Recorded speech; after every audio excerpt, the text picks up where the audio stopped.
আমরা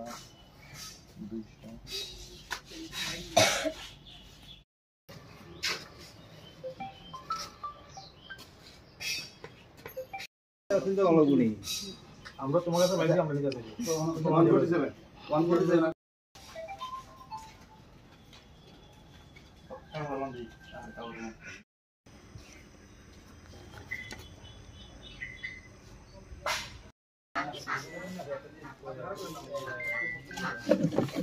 ওইখানে মিটার হইছে নি 4 ক্যাটাগরি 1 2 3 হ্যাঁ 3 ক্যাটাগরি 4 ক্যাটাগরি 100 টাকা আছে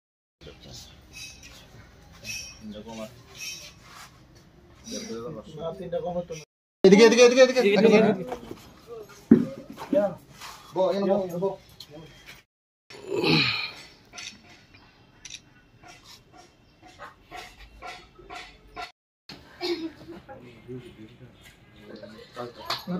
সবাই মিলে করলে মোটামুটি টাকাটা যাতে একটা বান্ডিল করে সেট করলে টাকা লেরো না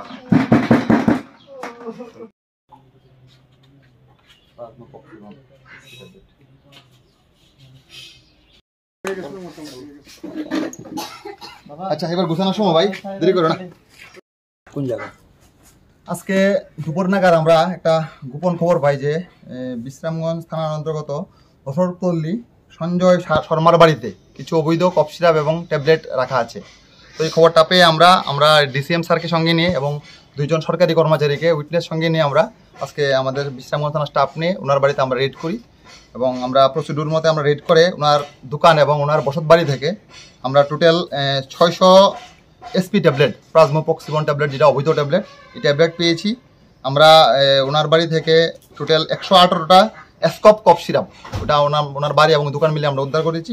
তাছাড়া আমরা টোটাল 94,150 টাকা ওনার মানে এই অবৈধ ব্যবসার সঙ্গে যে মানে ইনকাম ছিল ওই টাকাটা আমরা ওনার কাছ থেকে বাজেয়াপ্ত করেছি। স্যার এই ঘটনায় মোট কতজন গ্রেফতার হয়েছে? এখন আমরা এই মানে এখন পর্যন্ত আমরা এই যে বাড়ির মালিক আছে যে বিজনেস করে সঞ্জয় শর্মা আমরা ওনাকে গ্রেফতার করেছি। যে সঞ্জয় শর্মাকে আপনারা আজকে গ্রেফতার করেছেন তার বিরুদ্ধে আগেও অভিযোগ রয়েছে, আগের মামলাতে কি আজকে অ্যারেস্ট হবে? আগে আমাদের কাছে ওনার মধ্যে আগে কোনো সময় হতে পারে কিন্তু এখন আমাদের কাছে ওনার বিরুদ্ধে কোনো মানে এরকম কোনো ওয়ারেন্ট অথবা কোনো মামলা পেন্ডিং নেই থানাতে।